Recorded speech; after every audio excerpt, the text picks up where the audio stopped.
Hello, and welcome to another edition of the Empathy Files. Today I am going to be taking a look at and trying to understand three different things that are posted in schools, at schools that I support in Aurora Public Schools, and I want to try and understand them from an empathy perspective. How would students react to them?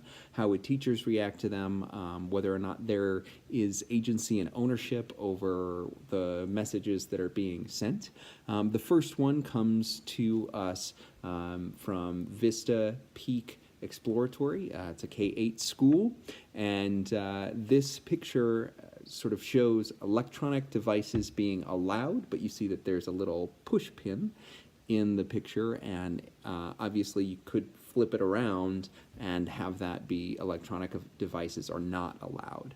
And then on the other side, it's a list of what happens when you have an infraction. When the paper is turned around and you only see the electronic devices are not allowed, this is what happens in sort of escalating consequences and things like that.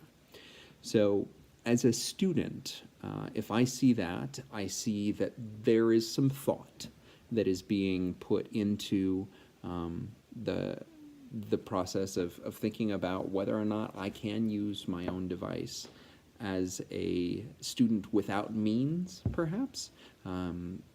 I see that as kind of an issue. I might not have a device of my own to be able to use.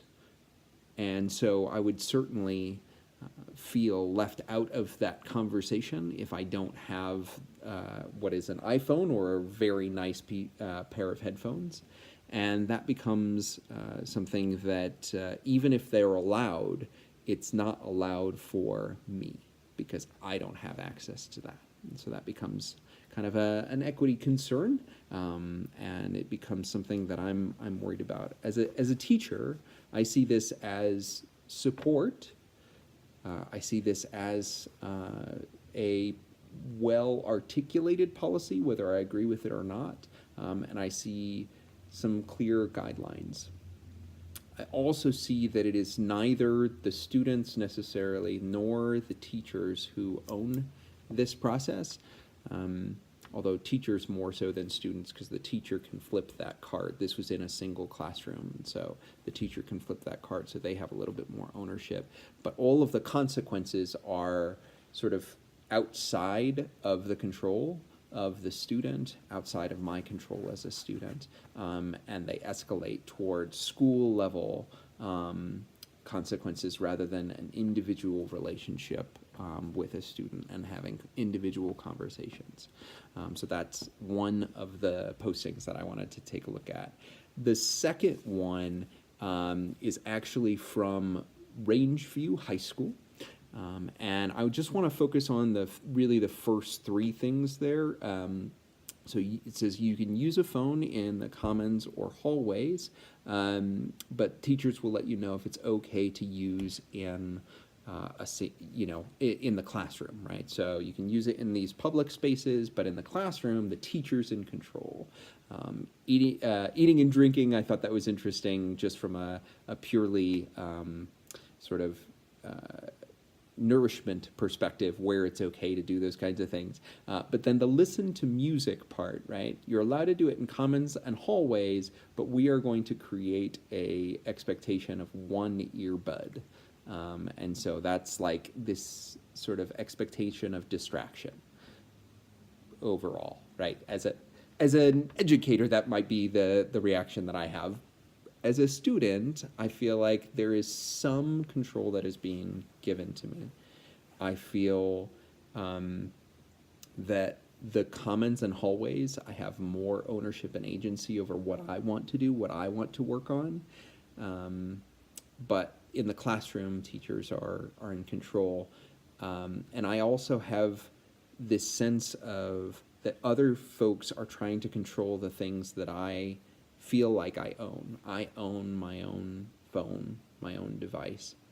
And others are trying to put limits and controls on that rather than asking me when might be appropriate times to do that. And so because this is sort of generic or general, I don't necessarily feel like I'm being treated as an individual. I'm being treated as the everyone. And so that's the perspective that I would have when I see this in the hallway. The last one comes to us from East Middle School, and this poster is hanging up, and it's specifically to the 7th graders, right? And this was in a 7th grade hallway, but to the 7th graders themselves, no speakers allowed at any time. And this seems like a blanket ban that is trying to solve for a problem that might be very specific, but it is definitely, sort of sending out the message far and wide. And so as a student, as a 7th grader, I feel like I'm being called out. I'm being called out for something that I might not have done. I'm being called out for something I might not even have access to. And I see around me communication that other folks are taking control away from me, and saying that there are times that you are making bad decisions, and because of that, we're going ahead and banning speakers at every moment. As an educator, it is a poster that says to me, there are some deep cultural issues in the school that we're trying to solve through generic communication. And so that's what I would see, and I would see that students are not to be trusted in this school, that that fellow teachers are not to be trusted with setting their own rules in the classroom, but that it is a blanket statement from someone, right? There's no sort of understanding of who might have put up the poster or anything like that, both from the student perspective, if I'm trying to understand from their perspective. I have no idea who has made this proclamation. I just know that if I'm a 7th grader, I can't do something. And so I do think that this doesn't create a huge conversation or opportunity for collaboration between students and teachers or administrators, but rather is just a dictate that doesn't have any context, and so it becomes a much more difficult conversation if I want to do something different. So those are 3 different posters, and I have tried to see it from the perspective of a student and a teacher. I'm also going to be using these posters as a way of inquiring further into an empathetic perspective with students and with teachers.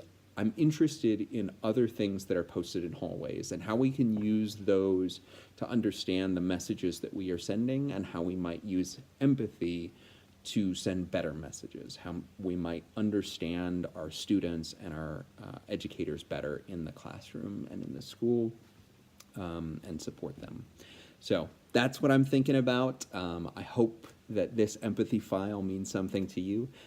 Please leave a comment if you would like to continue the conversation, and share the things that are posted in your school or in your workplace that are might use some empathy to make them better.